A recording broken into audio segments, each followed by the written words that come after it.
Buenas tardes. Antes de iniciar, agradecemos su presencia al webinar de Universidad Levet. Está con nosotros la doctora Nora Sánchez Nicolat. La doctora Nora es especialista en angiología y cirugía vascular. Actualmente se desempeña en el Hospital ISSSTE Adolfo López Mateos y en el Hospital San Angelín Universidad. El día de hoy, en colaboración con Universidad Levet, nos presenta la ponencia Tratamiento de aneurismas rotos. Las indicaciones para los asistentes son las siguientes. En la parte superior de su pantalla encontrarán unos iconos. Uno de ellos es un signo de interrogación. Si durante la ponencia tuvieran alguna duda, pueden agregarlas dando clic en el icono mencionado. Al finalizar la ponencia, la doctora nos dará respuesta a cada una de las preguntas que ustedes han agregado. Sean bienvenidos a un webinar más. A continuación, cedo los micrófonos a la doctora Nora.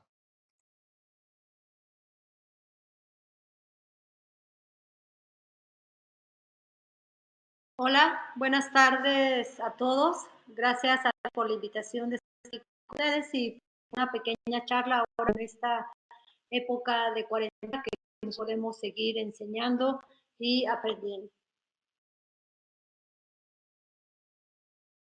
Bueno, vamos a hablar sobre el tratamiento de los aneurismas de aorta abdominal rotos. Sabemos que la primera reparación endovascular para un aneurisma de aorta abdominal se reportó por primera vez por el doctor Parodi y el doctor Palmas en 1991. Aquí vemos fotos de su artículo original. Pero no fue sino hasta 1994 con el doctor Marin y el doctor Beat que hicieron y reportaron la primera reparación endovascular en un aneurisma de aorta abdominal roto. La era fue disminuyendo los tratamientos abiertos e incrementando los tratamientos endovasculares, que es lo que hacemos actualmente. Es para todos sabido que la presencia de un aneurisma de aorta abdominal roto es un reto. La mortalidad sigue siendo elevada, reportada a veces hasta por arriba del 80%, y la ruptura cavidad peritoneal es más grave que una ruptura contenida en un hematoma periaórtico, donde hay una menor pérdida sanguínea. Como cuadro clínico sabemos que el dolor es el síntoma principal y es causado por la infección de la pared aórtica y el sangrado dentro de ese trombo intravascular. Muchas veces nos llaman a urgencias pacientes que llevan más de 24 horas con dolor abdominal, con diagnósticos como colecistitis, diverticulitis y pancreatitis, con los cuales hay que hacer diagnóstico diferencial. Debemos de recordar siempre la tríada clínica de un aneurisma de aorta abdominal roto, que es un dolor abdominal o de espalda, hipotensión, masa abdominal pulsátil y obviamente en pacientes arriba de 50 años con factores de riesgo. Como tratamiento inicial, lo más importante es transportar al paciente lo más pronto posible. Si tenemos la posibilidad de hacer un ultrasonido abdominal, posteriormente una tomografía contrastada, tratar de manejar siempre al paciente con hipotensión y una vez realizada la tomografía, dependiendo de la anatomía, cuello, angulaciones, tamaño de ilíacas, nosotros decidir qué tratamiento le vamos a hacer, también dependiendo de la disponibilidad tanto de un tratamiento abierto como un tratamiento endovascular.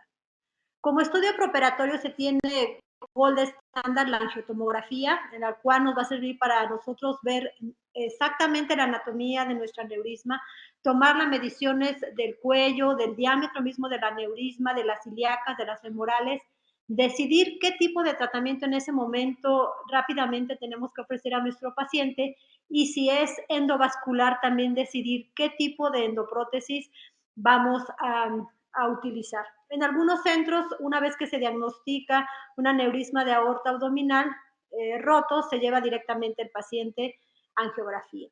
Afortunadamente existen ciertas guías para el tratamiento de los aneurismas de aorta abdominal rotos de la American Association for Vascular Surgery y la SBS, que nos sirven como apoyo para decidir el tipo de tratamiento que es mejor para cada paciente. Y en este se ha visto que se recomienda una exclusión endovascular si el paciente tiene una anatomía favorable.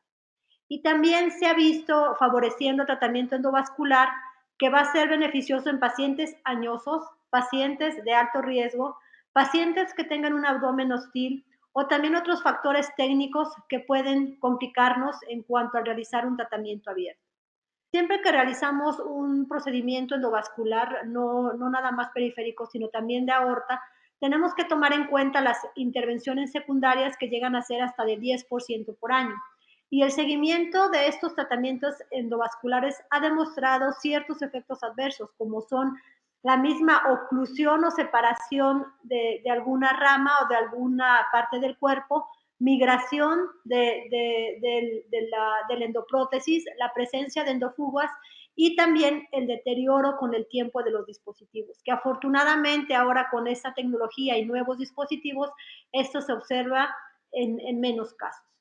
En cuanto a tratamiento quirúrgico convencional, el manejo es muy importante de inicio, manejar al paciente con hipotensión, evitar la hipotermia, colocar una sonda nasogástrica y una línea arterial y realizar el tratamiento abierto hasta que se inicie la anestesia, hasta que se vaya a iniciar la incisión, pues sabemos que una vez un aneurisma roto por vía retroperitoneal, cuando nosotros lo abrimos se vuelve intraperitoneal y el paciente puede caer inmediatamente en shock.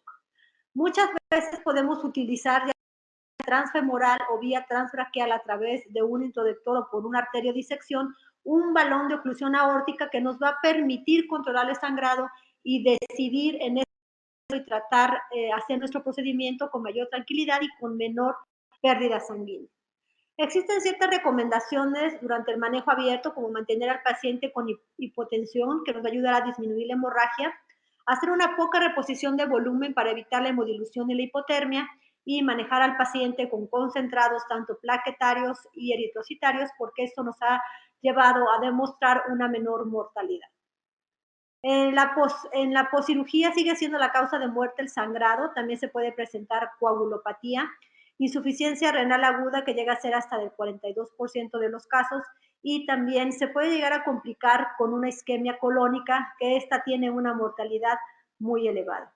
También se puede presentar después de la cirugía un síndrome compartimental abdominal y que finalmente el paciente muera aún después de operado en el 40% de los pacientes. También se ha observado una mortalidad mayor en pacientes que tienen una presión diastólica previa muy baja, en pacientes que les han sido politransfundidos antes de la cirugía y también, como nos pasa en muchos de los hospitales, el tiempo que se hace el diagnóstico es muy y por lo tanto la intervención que nosotros hacemos también se retarda y todo esto se asocia a una mayor mortalidad. En cuanto pues sabemos que este tratamiento se ha utilizado afortunadamente y con resultados adecuados en cirugía electiva. Hay centros entrenados para tratar aneurismas rotos y nosotros cuando vamos a decidir si realizar un tratamiento endovascular o abierto en nuestro paciente, debemos de evaluar primero el cuello, que se aconseja que sea de 10 a 15 milímetros, el diámetro, que no 34 centímetros en el cuello, la presencia de angulaciones, que también pues esto con los nuevos dispositivos, la navegabilidad de los mismos nos ha permitido hacerlo también en aortas muy anguladas o en ilíacas, también que se encuentran muy tortuosas o ocluidas, para que nosotros también valoremos si es factible hacer endovascular o si tenemos que asociar algún otro tratamiento. Y también el tamaño de nuestros femorales, que por ahí es donde vamos a hacer todo el acceso para la colocación de nuestra endoprótesis, también debemos de evaluar. Sabemos, a pesar de que de la tecnología, solamente el 60% de los pacientes pueden ser tratados por esta vía y eso debido a la anatomía. Hay mejores dispositivos y accesibilidad a los mismos en muchos hospitales, que eso también nos da la posibilidad de que podamos ofrecerlo a nuestros pacientes. Y se ha visto que en cuanto a elegir una endoprótesis bifurcada a una endoprótesis uniliaca, los resultados no varían. Entonces eso depende de la experiencia del cirujano. Y también hay artículos que sugieren que es mejor el tratamiento endovascular que abierto, pero ahorita vamos a ver conforme va la charla por qué es mejor el endovascular el abierto o si hay controversias en cuanto a esto. Otro tema importante es la sobrevida comparado con el abierto y el endovascular. Se ha visto que la sobrevida con la cirugía abierta es 62% al año, 52% a 2 años. Vascular, la sobrevida es un poco mejor al año y también mayor al 73% a los 2 años. Este estudio muy importante se hizo en Ámsterdam, que se evaluaron los dos tipos de tratamiento, realmente no demostraron diferencias en cuanto a sobrevida, en cuanto a complicaciones en ninguno de los dos tratamientos, pero aquí importantemente no se trataron pacientes que estuvieran inestables. Todos los pacientes tenían aneurisma roto efectivamente, pero todos estaban estables. Hay otros estudios como el de Pratec, en el cual mostró una mortalidad a 30 días con procedimiento endovascular. Moore hizo un reporte de 3 a 6 años con iguales en los dos tratamientos. Por lo tanto, siempre que debamos de tomar una decisión en cuanto a qué procedimiento, qué tratamiento hacer a nuestro paciente, debemos de pensar que no tomar una decisión arbitraria, que debemos de individualizar al paciente y pensar siempre en los recursos inmediatos, porque eso se tiene que hacer rápidamente. Si nosotros contamos en ese momento con una sala de hemodinamia, con la prótesis adecuada y con la experiencia, pues vamos a darle buenos resultados al paciente. Si nosotros decidimos hacer un procedimiento abierto, también tenemos que corroborar que se tenga sangre, que tengamos la experiencia quirúrgica y desafortunadamente no nada más va a depender de nosotros como los procedimientos endovasculares. Aquí necesitamos una mayor colaboración del equipo de anestesia, de enfermería, de la terapia y muy importantemente de los cuidados post cirugía. En cuanto a la mortalidad, comparado el abierto y el endovascular, pues en la cirugía abierta se ha visto del 40 al 50%, en endovascular del 16%. Hay factores predictivos de mortalidad después de la cirugía abierta. La más importante es la enfermedad avanzada, como vemos aquí en la gráfica, la presencia de acidosis, la pérdida de la conciencia antes de que se inicie el procedimiento, el choque preoperatorio y también insuficiencia renal. Todos estos factores nos van a hacer un factor predictivo positivo y nos van a aumentar la mortalidad en cuanto realicemos una cirugía. Este estudio europeo, que es un estudio serio, multicéntrico y randomizado, no encontró ningún tipo de diferencia en cuanto a hacer un tratamiento abierto con endovascular. Realmente la tasa de conversión cuando se hace un tratamiento endovascular a convertirlo a uno abierto va del 4 al 6%. Y sí tenemos que tomar en cuenta que la reintervención es mucho más elevada, del 10%, cuando se hace endovascular que por vía abierta. Actualmente se tienen más de 3.000 estudios, diferentes estudios, la mayoría de ellos europeos, y en los cuales pues muchos están a favor de ofrecer un tratamiento endovascular en una emergencia de un aneurisma roto. Pero, ¿qué pasa realmente con las evidencias? Nosotros siempre debemos de guiarnos en el tratamiento, en decir con las evidencias que tenemos para poder informar adecuadamente a nuestros pacientes. Esta revisión de Cochrane, en el cual se incluyen 868 pacientes, realmente no se observó ninguna diferencia en cuanto a la mortalidad a los 30 días. O sea que eso que pensábamos que esa mortalidad era menor en los pacientes endovasculares, realmente aquí no se demostró y desgraciadamente tampoco se obtuvo la suficiente información para emitir conclusiones de qué pacientes se van a complicar más endovasculares o más abiertos. Lo único que sí se llegó a la conclusión es que los pacientes que se operaban por vía endovascular tenían una menor isquemia colónica. Este otro estudio, en el cual se incluyeron 613 pacientes, también se observó que había mayor incidencia de insuficiencia renal aguda en los abiertos que en endovasculares y que también los días de estancia intrahospitalaria entre uno y otro pues eran mayor en la cirugía abierta. Y describieron 3 beneficios en los cuales los pacientes se van a beneficiar con un tratamiento endovascular a 3 años, y esto es un incremento en la calidad de vida, no hay excesivas reintervenciones y finalmente, con todo el estudio que hicieron, sí es costo efectivo. En los centros con experiencia, pues siempre se va a recomendar o siempre van a preferir hacer un tratamiento endovascular, siempre y cuando se cuente con una anatomía aceptable. En pacientes inestables, esos realmente les va a ir mal con cualquiera de los dos tratamientos, y en pacientes ancianos con otras comorbilidades, definitivamente lo que debemos de ofrecer en primera instancia es un tratamiento endovascular. A favor del tratamiento endovascular, como ya sabemos, es menos invasivo, no va a ocasionar daño a estructuras periaórticas, el sangrado va a ser más controlado, se va a minimizar la hipotermia y también se va a requerir menos anestesia general porque muchas veces podemos hacer este procedimiento solamente con iniciar con anestesia local. Aquí esta primera reparación endovascular, bueno, aquí me alegra varios de mis compañeros que ahora son grandes cirujanos vasculares, el jefe, el doctor Serrano, eh, para de la primera reparación endovascular de un aneurisma de aorta abdominal no roto que hicimos en el hospital en el 2006 con un arco en C y en quirófano. Y esta pequeña casuística es del 2017 en el cual tratamos 24 pacientes con aneurisma de aorta abdominal. Y si se fijan también, como a nivel internacional, pues antes solamente se hacían de manera abierta y posteriormente se fue incrementando la curva para ofrecer a la mayoría de los pacientes un tratamiento endovascular. Aquí de los pacientes 11 fueron aneurismas rotos, desafortunadamente 2 después de operados, después de una reparación endovascular, fallecieron. Y aquí uno de los casos que presentamos, este es un paciente de masculino de 67 años, obviamente con factores de riesgo de tabaquismo e hipertensión, llegó con dolor e hipotensión y aquí decidimos realizar una colocación de endoprótesis con una endoprótesis aortomonoiliaca y posteriormente la realización de un bypass femorofemoral.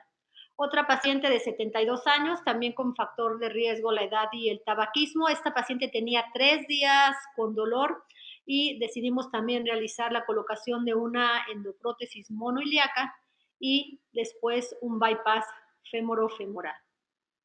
Otro paciente, también aquí vemos una colocación de una endoprótesis aortomoniliaca. A mí en lo personal se me hace un procedimiento más rápido, más controlado, porque nosotros solamente necesitamos canular una pata, no necesitamos hacer la contralateral. Aquí ponemos el oclusor y posteriormente hacemos el bypass femorofemoral. Por lo tanto, a mí se me hace mucho más sencillo y más rápido realizar la colocación de una endoprótesis monoiliaca para controlar el sangrado directamente, que la mayoría es en el saco, y posteriormente ya será bypass femorofemoral.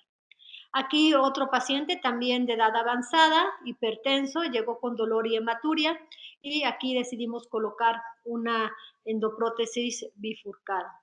Otro paciente también con antecedente de hipertensión y tabaquismo, tenía más de 24 horas con dolor, estuvo con estado de shock.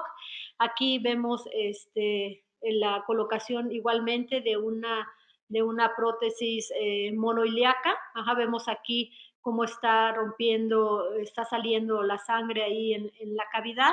Aquí vemos la liberación de la endoprótesis y posteriormente vemos aquí lo que les comentaba de la anatomía, también tenía neurisma en el lado, la dolicidad de la arteria ilíaca y posteriormente hicimos la oclusión de esa ilíaca y el bypass femorofemoral.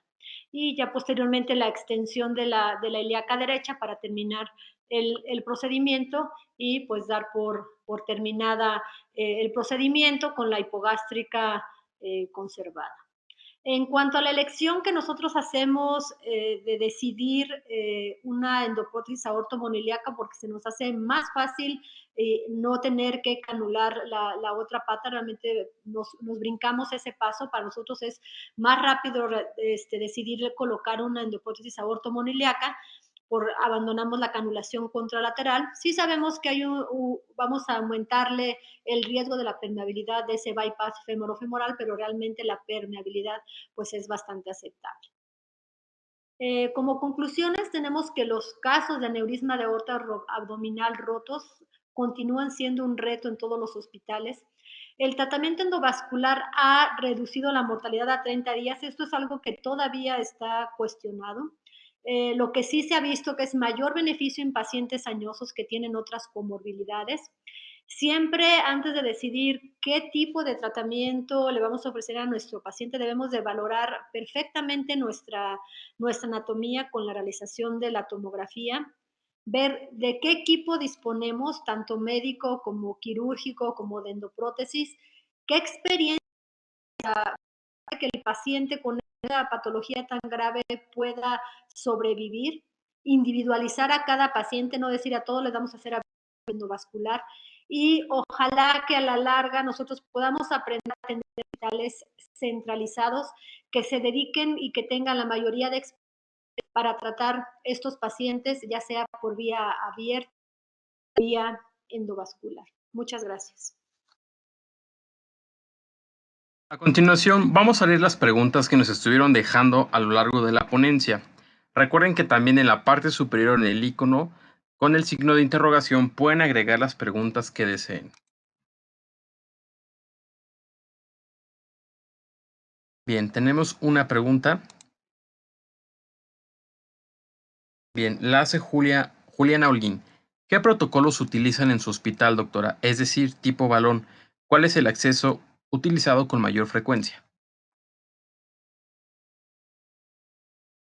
Bueno, realmente esta es una opción que tenemos. No siempre tenemos a la mano un balón aórtico, pero a veces lo tenemos en quirófano y ahí mismo por arteriodisección, ya sea femoral o humeral, hacemos directamente el acceso. Pero protocolo de decir, tenemos un balón aórtico para todos los casos de aneurisma de aorta abdominal rotos que lleguen, definitivamente que no. Y ya depende del médico que le toque, que esté en ese momento, cuál es el protocolo que va a seguirse.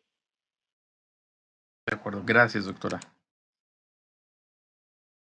Tenemos por acá a Gustavo Rubio que nos pregunta, doctora, ¿alguna forma de prever el síndrome compartamental? Realmente es difícil de prevenir un síndrome compartamental y más cuando se ha abierto a cavidad, porque muchas veces después de excluir el aneurisma, la sangre sigue en la cavidad y es difícil que se pueda manejar. Yo creo que ahí para, pues más que prevenir, yo creo que es el tiempo de evolución y la oportunidad de hacer un tratamiento oportuno, a pesar que es un aneurisma roto, no dejarlo mucho tiempo, esperar que el paciente entre completamente en shock para evitar la cantidad de sangre que se tiene a nivel abdominal. Perfecto, gracias, doctora. Tenemos una pregunta más. Julio Holguín nos dice, ¿qué prótesis utiliza usted con mayor frecuencia en aneurismas rotos? ¿Es la pregunta que está haciendo la doctora? Sí, Juliana Holguín, ¿qué prótesis utiliza con mayor frecuencia en aneurismas rotos? Bueno, les comentaba en la plática que yo prefiero usar una endoprótesis aorto monoiliaca porque se me hace mucho más fácil no tener que cambiar la otra pata, finalmente al poner y la pata, las extensiones, yo ahí cierro el sangrado. Posteriormente, cuando el paciente estable, puedo hacer el bypass femorofemoral, porque yo por eso yo prefiero la endoprótesis aorto monoiliaca. No sé usted qué endoprótesis use, doctora. Sí, hay una igual. Juliana Holguín nos pregunta, ¿qué criterios se utiliza en especial para definir tratar monoiliaco o bifurcado? Es decir, ¿tiene en cuenta otro aspecto aparte de la anatomía?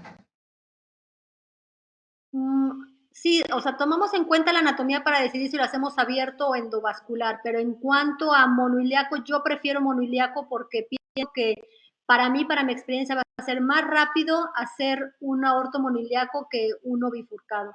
Entonces, yo prefiero hacerlo con un monoiliaco. Si el paciente está inestable, para mí es mucho más fácil, tengo más experiencia con un monoiliaco que un bifurcado, que aparte tengo que hacer la canulación de la pata contralateral. Perfecto, gracias, doctora. Ilse Oropesa nos pregunta, ¿cuánto tiempo después hacen el bypass de oro femoral? Bueno, realmente una vez sellada el sangrado, ver que no hay endofugas, en ese momento nosotros hacemos el bypass femoral. Una vez colocada la endoprótesis, colocado el oclusor contralateral, hacemos el bypass femoral. En la Bueno, misma hemodinamia. gracias, doctora. Andrés nos dice, hola doctora, en su práctica diaria, ¿ha visto mayor beneficio en la cirugía endovascular versus abierto?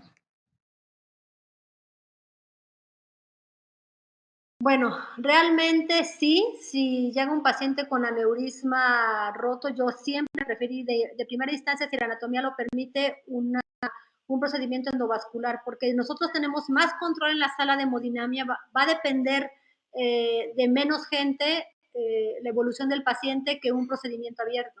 Porque como sabemos, en una institución un procedimiento abierto no va a requerir que nos toque un buen anestesiólogo. Si le pone o no le pone línea arterial, vamos a depender de unos cuidados posquirúrgicos bastante apegados al paciente. Entonces, yo sí he visto que a los pacientes rotos que hacemos por vía endovascular no significa que no se nos hayan muerto, también se nos ha muerto y complicado, pero realmente la evolución es mucho más noble que con una cirugía abierta.